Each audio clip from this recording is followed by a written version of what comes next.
لبيك اللهم لبيك لبيك لا شريك لك لبيك إن الحمد. ناظرین کرام السلام علیکم، میں آپ کا میزبان منیب شاہد پروگرام اللہم لبیک کے ساتھ حاضر ہوں۔ ناظرین کرام، آج کی گفتگو زیارات کے بارے میں ہوگی۔ ہمارے ساتھ ایز یوزول موجود ہیں ڈاکٹر سمیع اللہ زبیری صاحب، آپ اسسٹنٹ پروفیسر ہیں اور دینی اسکالر ہیں۔ ان کے ساتھ موجود ہیں مولانا ابو بکر صاحب، آپ خطیب اور لیکچرر ہیں۔ ابو بکر صاحب، سب سے پہلا سوال آپ سے ہوگا، کیونکہ حجاج کرام مناسک حج مکہ میں ان سے فارغ ہو چکے ہیں اور اب یہاں پہ مختلف زیارات موجود ہیں، غار حرا کے بارے میں بتائیے گا، اس کی تاریخی حیثیت کیا ہے؟ بسم اللہ الرحمن الرحیم۔ منیب بھائی، ہر وہ شخص جو رسول اللہ صلی اللہ علیہ وسلم کی سیرت طیبہ کا مطالعہ کرتا ہے جی، وہ مختلف مقامات کے ناموں سے آگاہ ہوتا ہے، صحیح، اور وہ چاہتا ہے کہ رسول اللہ صلی اللہ علیہ وسلم کی حیات طیبہ جن اماکن پر گزری جی، انہیں دیکھے، آپ صلی اللہ علیہ وسلم کی صلی محبت اللہ میں علیہ وسلم، کہ آپ صلی اللہ علیہ وسلم کی جوانی، آپ کا صلی اللہ بچپن علیہ وسلم، کن محلوں میں گزرا، کن جگہوں پر گزرا۔ بالکل، غار حرا کی آپ صلی اللہ علیہ وسلم کی زندگی میں ایک تاریخی حیثیت ہے کہ رسول اللہ صلی اللہ علیہ وسلم صلی اللہ علیہ وسلم، نبوت ملنے سے قبل جی، کچھ عرصہ کے لیے جب غور و خوض کے لیے سارے اپنے کام اور اشغالات سے فراغت کر کے یکسو ہو کر ایک جگہ پر عبادت کیا کرتے تھے، تو آپ اپنے چند دن کا کھانا ساتھ لے کر غار حرا تشریف لے جاتے تھے۔ صحیح، یہی وہ جگہ ہے جہاں پر سب سے پہلی مرتبہ جبریل امین آپ صلی اللہ علیہ وسلم پر تشریف لائے اور قرآن مجید کی پہلی آیات اقرأ بسم ربک الذی خلق یہ آپ پر نازل کی گئی۔ اس اعتبار سے آپ صلی اللہ علیہ وسلم کے امتی ہونے کی ناطے لوگوں کی یہ خواہش ہوتی ہے کہ ہم اس جگہ کو دیکھ کر آئیں جہاں ہمارے حبیب صلی اللہ علیہ صلی وسلم اللہ علیہ وسلم، اپنے ایام گزارا کرتے تھے، جہاں پر جبریل تشریف لاتے تھے، جہاں پر قرآن مجید کی نزول کا آغاز ہوا تھا۔ صحیح، تو اس سوچ اور ارادے کے ساتھ غار حرا کو اگر کوئی دیکھنا چاہتا ہے تو وہ یقیناً وہاں جا سکتا ہے۔ جی، لیکن یہ بات ضرور ذہن نشین کر لیجئے، اس کے علاوہ رسول اللہ صلی اللہ علیہ وسلم سے صلی اللہ غار علیہ حرا وسلم کی زیارت کی کوئی اور فضیلت صحیح حدیث میں ثابت نہیں ہے، جس کو ہم یہ کہہ سکیں کہ اگر کوئی غار حرا گیا تو اس کو اتنا اجر و ثواب ملے گا، یہ فائدہ حاصل ہوگا، اس قسم کی کوئی بات حدیث میں نہیں آتی۔ ہاں، آپ صلی اللہ علیہ وسلم کے ساتھ ایک محبت اور ایک انسیت ہونے کی وجہ سے اور اس کی تاریخی حیثیت ہونے کی وجہ سے جس طرح ہم تاریخی مقامات کو دیکھنے جاتے ہیں، اسی طرح ایک تاریخی مقام سمجھ کر کوئی دیکھنے جاتا ہے تو ضرور اس کو جانا چاہیے۔ بہرحال پہاڑ کی چوٹی پر ہے، مشکل ہے اور وہاں پر چڑھائی بھی بہت ہے، اس بات کو ضرور مد نظر رکھیں اگر آپ غار حرا کی زیارت کے لیے جاتے ہیں تو آپ کی حرم کی نماز متاثر نہ ہو۔ بہت سے ہمارے ساتھی ایسے وقت پر چلے جاتے ہیں اور چونکہ چڑھائی ہے اور وہاں اوپر پہنچ کر پھر وقت گزار کر واپس آنا یہ کافی وقت لے لیتا ہے، جی، تو ایسے وقت پر چلے جانا اس میں ظہر اور عصر کی نماز بسا اوقات ان کی دو نمازیں جو ہے وہ حرم میں نہیں ملتی ان کو، بالکل، جو کہ ایک بہت بڑے اجر و ثواب سے محروم ہونے۔ ایک نماز کا 1,00,000 نماز کے برابر ثواب ہے، تو آپ یعنی اگر 2 نمازیں چھوڑیں تو 2,00,000 نمازوں کا ثواب چھوڑ دیا، تو یہ ضرور ملحوظ خاطر ہے۔ زیارات کا ہم پروگرام کر رہے ہیں، آپ زیارات کے لیے ضرور جائیے، بالکل، ٹھیک ہے، لیکن 2 باتیں ان میں ضرور ملحوظ خاطر رکھیے۔ ایک تو جو فضیلتیں رسول اللہ صلی اللہ علیہ وسلم نے کسی چیز کی نہیں بتلائیں، اپنی طرف سے ان کے متعلق ایسا گمان کر کے کہ یہ ثواب یہ ثواب یہ ثواب، یہ درست نہیں ہوگا۔ دوسرا، جو زیادہ بہتر اور افضل عبادت ہے اور جو فرض ہے اور جو حرمین کی نمازیں ہیں ان کو چھوڑ کر یہ زیارتیں کرنا یہ درست نہیں ہوگا۔ صحیح۔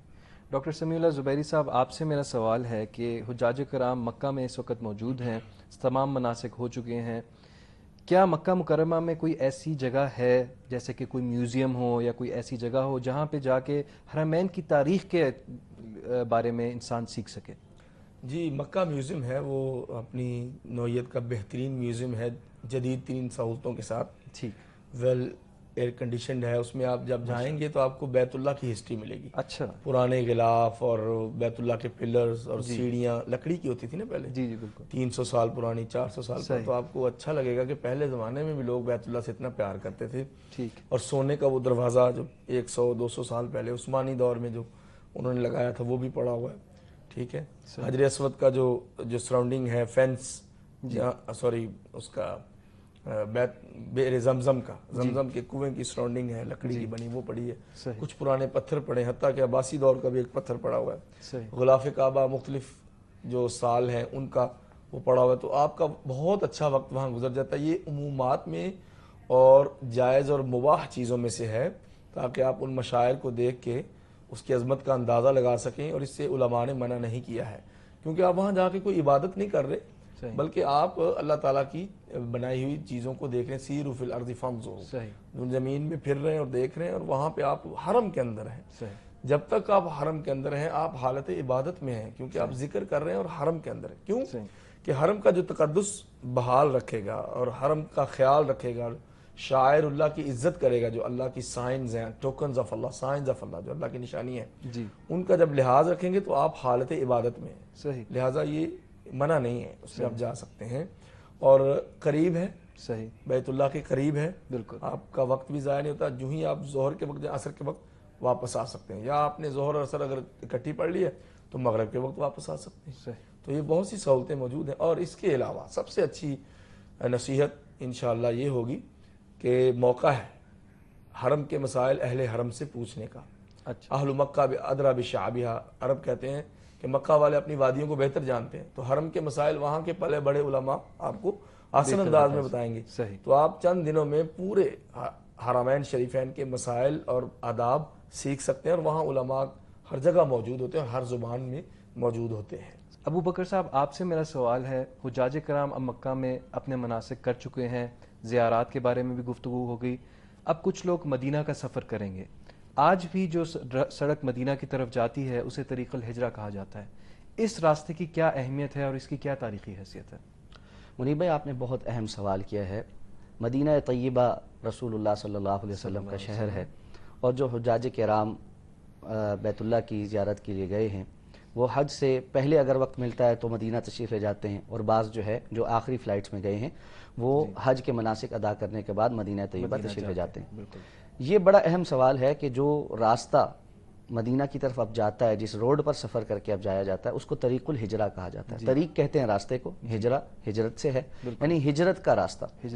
مدینہ طیبہ جانے کا جو پرانا روڈ تھا وہ ایک اور راستہ ہے جو کہ مائلز میں تو اپنی کلومیٹرز میں تو کم ہے، سفر کم ہے اس کا، لیکن جو اب جس راستے سے حجاج کرام مدینہ طیبہ تشریف لے جاتے ہیں یہ وہ راستہ ہے جس پر سعودی حکومت نے نئی روڈ تعمیر کی ہے. یہ سارا وہ روٹ ہے جس پر رسول اللہ صلی اللہ علیہ وسلم نے سفر کر کے مدینہ طیبہ کی طرف ہجرت کی تھی. اب جب حاجی یہ بات جان لے کہ یہ وہ راستہ ہے جس پر اللہ کے رسول صلی اللہ علیہ وسلم جو ہے چل کر مدینہ طیبہ تشریف لے گئے تھے، تو اس کی ایک کیفیت مختلف ہو جاتی ہے. بالکل، وہ اپنے آپ کو تاریخ کے ساتھ اور سیرت کے ساتھ جڑا ہوا محسوس کرتا ہے.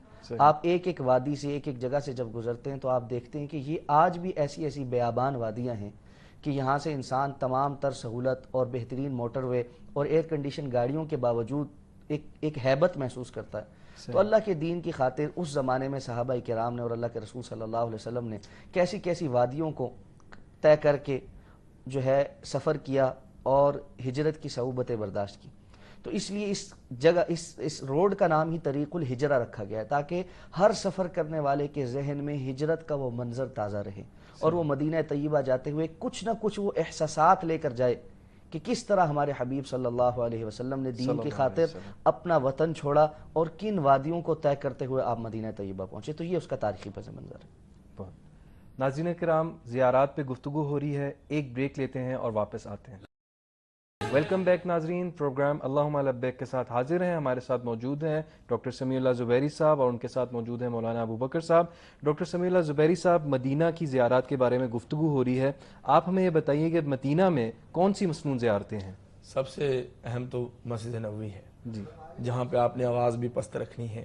صحیح، رسول اللہ صلی اللہ علیہ وسلم کے قبر مبارک پہ سلام بھی پڑھنا ہے. ٹھیک، اور صاحبین جو حضرت ابو بکر صدیق اور عمر فاروق رضی اللہ عنہما پہ بھی سلام کہنا. السلام علی خلیفۃ رسول اللہ، السلام علیکم یا خلیفۃ المسلمین امیر المؤمنین عمر بن الخطاب، جیسے بھی سلام کے جو صیغے ہیں. بالکل ٹھیک ہے. حضرت عبداللہ ابن عمر جب مدینہ میں آتے تو سلام پڑھتے، اس کے بعد پھر اپنے کام کر کے جب فارغ ہو جاتے چند دنوں بعد دوبارہ پھر وہاں پہ جاتے اور جاتے ہوئے بھی سلام کر کے واپس جاتے. یہ ہے سنت اور حضرت عمر عبداللہ ابن عمر کا طریقہ. صحیح، اور صحابہ کرام کا بہترین طریقہ ہے جی، یہ ہے. اور آپ زیادہ مرتبہ بھی جا سکتے ہیں، لیکن اگر آپ کے بار بار جانے سے دقت ہو رہی ہے تو آپ وقفے وقفے سے جا سکتے ہیں کیونکہ آپ وہیں پہ اسٹے کر رہے ہیں. بالکل. تو سب سے پہلے تو زیادہ وقت مسجد نبوی کا حق ہے.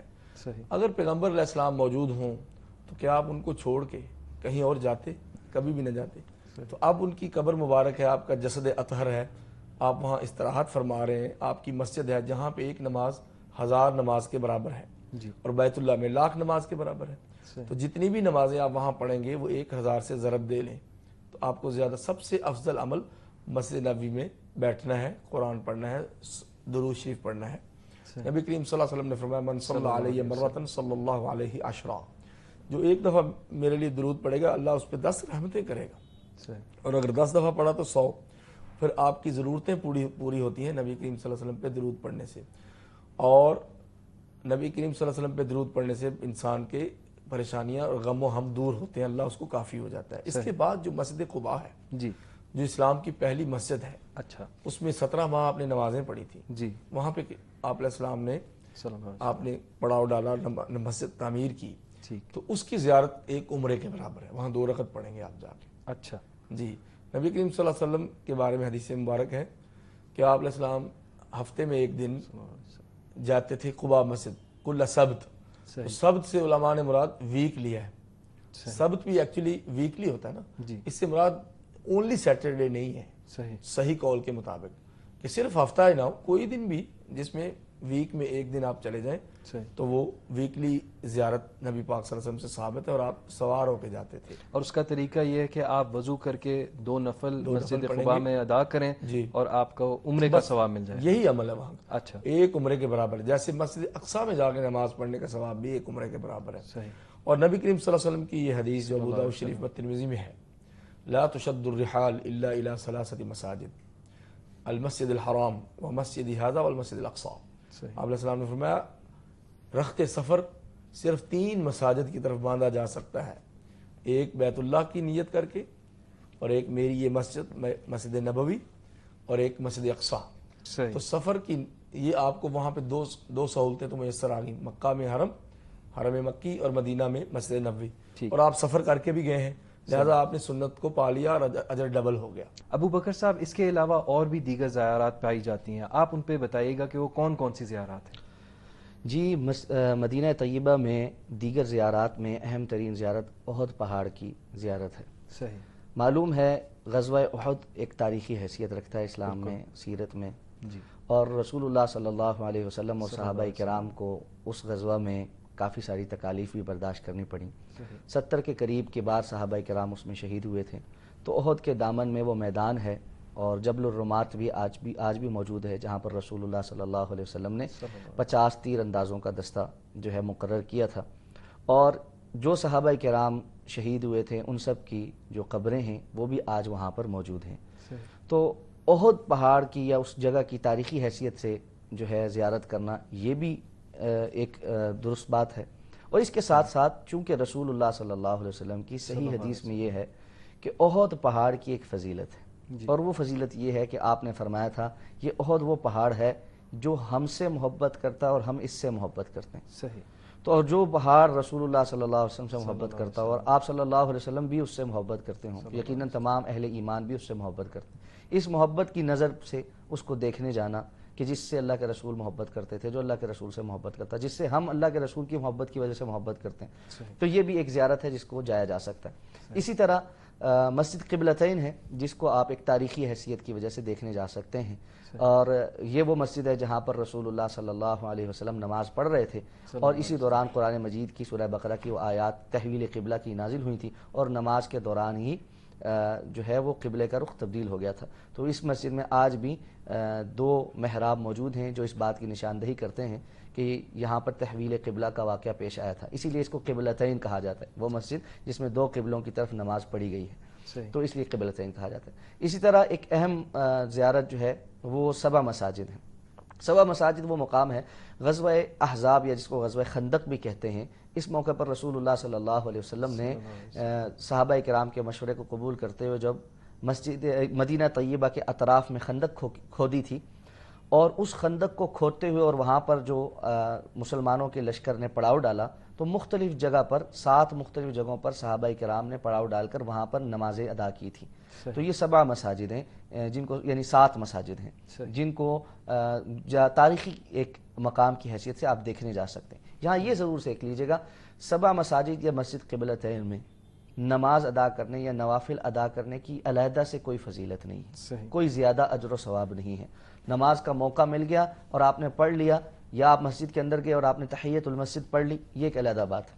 لیکن مسجد نبوی کی نماز کو چھوڑ کر کوئی بندہ جائے اور قبلتین میں یا 7 مساجد میں فرض نماز ادا کرے, اس کی کوئی فضیلت نہیں ہے, بلکہ آپ 1000 نماز کا ثواب ڈاکٹر صاحب بیان کر رہے تھے اس سے محروم ہو جائیں گے. تو آپ تاریخی حیثیت سے, سیرت کے ایک طالب علم ہونے کی وجہ سے, رسول اللہ صلی اللہ علیہ وسلم کی ایام کہاں گزرے, صحابہ اکرام کے ایام کہاں گزرے, تو اس کیفیت میں اس کو دیکھنے کے لیے جانا چاہیں کہ میں سیرت کو زیادہ اچھے انداز میں آئندہ پڑھ سکوں گا, اس کیفیت کو محسوس کر سکوں گا, تو پھر آپ ضرور یہ زیارات کرنے جائیں, اس میں کوئی مذائقہ نہیں ہے. تو یہ وہ چند اہم ترین زیارات ہیں جو آپ مدینہ طیبہ کے اندر بھی کر سکتے ہیں. ڈاکٹر سمیع اللہ زبیری صاحب, مولانا ابو بکر صاحب, میں آپ دونوں کا بہت بہت مشکور ہوں. ناظرین کرام, پروگرام اللہم لبیک میں ہم نے آج زیارات کے بارے میں گفتگو کی, مکہ اور مدینہ کی مختلف زیارات جن کے بارے میں ہم نے ذکر کیا. امید ہے کہ آپ ہمارے مہمانوں کی گفتگو سے مستفید ہوئے ہوں گے. آپ کا میزبان منیب شاہد اجازت چاہتا ہے. اللہ نے